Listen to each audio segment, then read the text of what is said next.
இறையேசுவில் பிரியமான சகோதர சகோதரிகளே, நமது ஆண்டவர் இயேசு கிறிஸ்துவுடைய திருப்பெயரால் உங்களுக்கும் உங்கள் குடும்பத்தில் இருக்கிற அனைவருக்கும் அன்பும் சமாதானமும் மகிழ்ச்சியும் உண்டாவதாக. அன்புமிக்கவர்களே, செப்டம்பர் மாதம் 25ஆம் தேதி தாயாம் திரு அவை வரலாற்றிலேயே முதலாக ஒரு திருமணமான தம்பதியினர் இருவரையுமே புனிதர்களாக அறிவித்து அவர்களுடைய நினைவை கொண்டாடுகிற ஒரு அருமையான ஒரு நாள் தான் இந்த செப்டம்பர் மாதம் 25ஆம் தேதி. அன்புமிக்கவர்களே, பிரான்ஸ் தேசத்தை சார்ந்த லூயிஸ் மார்டின் மற்றும் அவருடைய மனைவி மரியா அசேலிய அப்படி என்பவருடைய நினைவு நாளைத்தான் கொண்டாடுகிறோம்.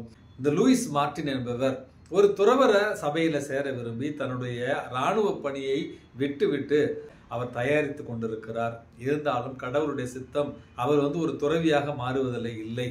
அதன் பிறகு கை கடிகாரங்களை சரிபார்க்கிற அல்லது ரிப்பேர் செய்கிற ஒரு பணியில தன்னை ஈடுபடுத்தி கொண்டு அவர் ஆலன்கான் என்கிற ஒரு பிரான்ஸ் தேசத்தினுடைய ஒரு கிராம பகுதியில குடியேறுகிறார். அந்த நகரத்துல அந்த கை கடிகார வியாபாரத்துல அவர் சிறந்து விளங்கி கொண்டிருந்த அந்த நேரத்துல தான் அதே நகரத்துல துறவர சபைக்கு சென்று உடல் நலக்குறைவினால் அந்த துறவர சபையில தொடர்ந்து நீடிக்க முடியாமல் அதே நகரத்துல அந்த ஆலன்கான் என்கிற அந்த ஒரு நகரத்துல மரியா அசேலிய என்பவர் வாழ்ந்து கொண்டிருக்கிறார். இருவருமே சந்தித்து இறைவனுடைய சித்தம் இதுதான் என்று திருமணம் செய்து கொள்கிறார்கள். திருமணத்துல அவர்கள் வேண்டிக் கொண்டது இறைவன் அவர்களுக்கு நிறைய குழந்தை பாக்கியத்தை தர வேண்டும், அதன் வழியாய் அவர்கள் திருச்சபைக்கு பணி செய்ய வேண்டும் என்கிற ஒரு கோரிக்கை தான். இவர்களுடைய வேண்டுதல் கேட்கப்பட்டது. இந்த குடும்பத்திற்கு ஆசீர்வாதமாக 9 பிள்ளைகளை இறைவன் கொடுத்தார் என்றும் இவருடைய வாழ்க்கையில நம்ம வாசிக்கிறோம். அன்புமிக்கவர்களே, 7 பெண் பிள்ளைகள், 2 ஆண் குழந்தைகள். கடவுளுடைய சோதனை இவர்களுக்கு தொடங்குகிறது. ஒரே வருடத்துல தொடர்ந்து 2 மகன்களையும் 2 பெண் குழந்தைகளையும் அவர்கள் கடுமையான நோய்க்கு இழக்கிறார்கள். மனமுடிந்து போன மரியா அசிலே என்பவர் இறைவனுடைய திருக்கரங்களில தன்னுடைய குடும்பத்தை ஒப்படைக்கிறார். இந்த 4 குழந்தைகளும் இறைவனடி சேர்ந்தாலும் அவர்கள் நித்தியத்துக்கும் அழிந்து போவதில்லை. நிச்சயமாக இறைவன் அவர்களை முகமுகமாக தரிசிக்கிற ஒரு பாக்கியத்தை விண்ணகத்துல தருவார் என்கிற நம்பிக்கையோடு மற்ற 5 குழந்தைகளையும் திருச்சபைக்கு துறவு மடங்களுக்கு ஒப்படைத்தார்கள் இந்த புனிதமிக்க தம்பதியினர்.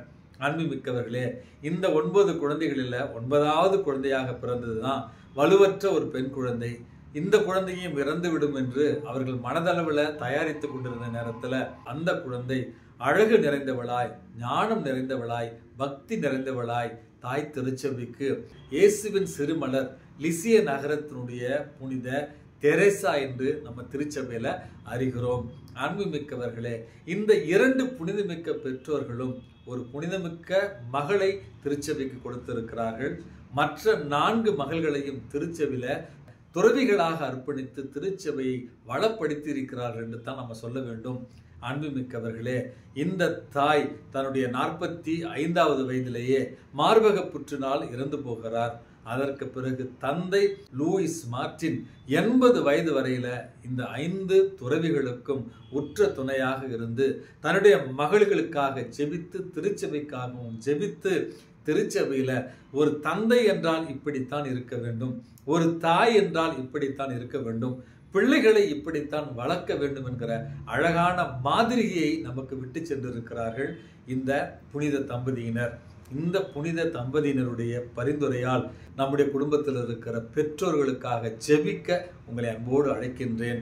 மாறி வருகிற இந்த உலகத்துல, பாவங்கள் நிறைந்திருக்கிற இந்த உலகத்துல, சாத்தானுடைய தீய செயல்கள் அதிகரித்து கொண்டிருக்கிற இந்த ஒரு உலகத்துல பெற்றோர்கள் தங்களுடைய பிள்ளைகளுக்கு நல்ல முன் மாதிரிகளாக இருக்க வேண்டிய ஒரு வரத்திற்காகவும் அதே நேரத்துல தங்களுடைய பிள்ளைகளை திருச்சபையை வளப்படுத்த அர்ப்பணிக்கவும் அதே நேரத்துல தங்களுடைய பிள்ளைகளை புனிதத்தில் வளர்த்தெடுக்கவும் வேண்டிய ஒரு வரத்திற்காக தம்பதியினருடைய பாதுகாவலராக இருக்கிற இந்த 2 புனிதர்களிடத்துல இன்றைக்கு நம்ம மன்றாடி செபிப்போம். அன்புமிக்கவர்களே, இன்றைக்கு நமக்கு கொடுக்கப்பட்டிருக்கிற நற்செய்தி வாசகத்துல நமது ஆண்டவர் இயேசு கிறிஸ்து திரு தூதர்களை அவர் பணிக்காக அனுப்புகிறார். பணிக்காக அனுப்புகிற நேரத்துல அவர்களுக்கு ஆற்றலையும் தீய ஆவிகள் மீது அதிகாரத்தையும் நோய்களை குணப்படுத்தக்கூடிய வல்லமையையும் கொடுத்து அனுப்பியதாக இன்றைக்கு நற்செய்தி வாசகத்துல நம்ம வாசிக்கிறோம். பணிக்காக அனுப்பிய திரு தூதர்களிடத்துல உங்கள் பயணத்திற்கான கைத்தடியோ பையோ பணமோ உணவோ எடுத்து செல்ல வேண்டாம், மக்கள் உங்களை வரவேற்றால் அந்த உபசரிப்பில் மகிழ்ந்திருங்கள், அந்த உபசரிப்பை பெற்றுக்கொள்ளுங்கள் அப்படி என்று சொல்லி, நற்செய்தி பணி என்பது நம் மீது சுமத்தப்பட்டிருக்கிற, நமக்கு கொடுக்கப்பட்டிருக்கிற தலையாய கடமை என்பதை இறைவன் இன்றைக்கு நமக்கு உணர்த்துகிறார். அதே நேரத்தில் இந்த மண்ணுலகில் நம்முடைய வாழ்வு இறைவனை மட்டுமே நம்பி இருக்கிற ஒரு வாழ்வாக இருக்க வேண்டும். மனிதர்கள், மனித செல்வங்கள் ஏதாவது ஒரு நாளில் நம்ம கைவிட்டு விடும். இறைவனுடைய ஆற்றல், இறைவனுடைய பராமரிப்பு நம்மை கைவிடாது என்று இறை நம்பிக்கையோடு வாழ வேண்டிய ஒரு வரத்திற்காக இறைவன் இன்றைக்கு நம்மை தூண்டுகிறார். அன்பின் மிக்கவர்களே, அன்னை தெரேசா அந்த அன்பின் பணியாளர்கள் சபையை தொடங்கிய பொழுது வெறும் 5 ரூபாயை கொண்டு அந்த மாபெரும் சபையை தோற்றுவித்தார், அந்த மாபெரும் பணியை தொடங்கினார் என்று அவருடைய வாழ்க்கையில நம்ம வாசிக்கிறோம். புனித தொன்போஸ்கோ அவருடைய வாழ்க்கையில ரோம் நகரத்தில் இருக்கிற திரு இருதய ஆண்டவருக்கான அந்த மாபெரும் பசிலிக்கா என்பது வெறும் 200 லீரை என்று சொல்லுகிறார்கள். அந்த சொற்ப பணத்தை வைத்து தான் ஆரம்பிக்கப்பட்டது. இன்றைக்கு அது ரோம் நகரத்தினுடைய மிக முக்கியமான பேராலயங்களில் ஒன்றாக இருப்பதற்கான காரணம், தன் மீது நம்பிக்கை வைக்காமல், மனிதர்கள் மீது நம்பிக்கை வைக்காமல், இறை பராமரிப்பின் மீது நம்பிக்கை வைத்த ஒரு காரணத்திற்காகத்தான் தொன்போஸ்கோ வழியாக இறைவன் அந்த மாபெரும் செயலை செய்திருக்கிறார். ஆகவே அன்புமிக்கவர்களே, உங்களுடைய வாழ்க்கையில நீங்கள் வெற்றி பெற வேண்டுமா? உங்களுடைய வாழ்க்கையில நீங்கள் மன நிறைவோடு இருக்க வேண்டுமா? மனிதர்களையும் மனித வளங்களையும் நம்பாமல் இறைவனையும் இறை பராமரிப்பையும் நம்பி வாழுங்கள். இறை பிரசன்னம் உங்களை வழிநடத்தும். எல்லாம் வல்ல இறைவன், தந்தை, மகன், தூய ஆவி உங்களையும் உங்கள் குடும்பத்தில் இருக்கிற அனைவரையும் நிறைவாக ஆசீர்வதித்து பாதுகாத்து வழி நடத்துவாராக. ஆமேன்.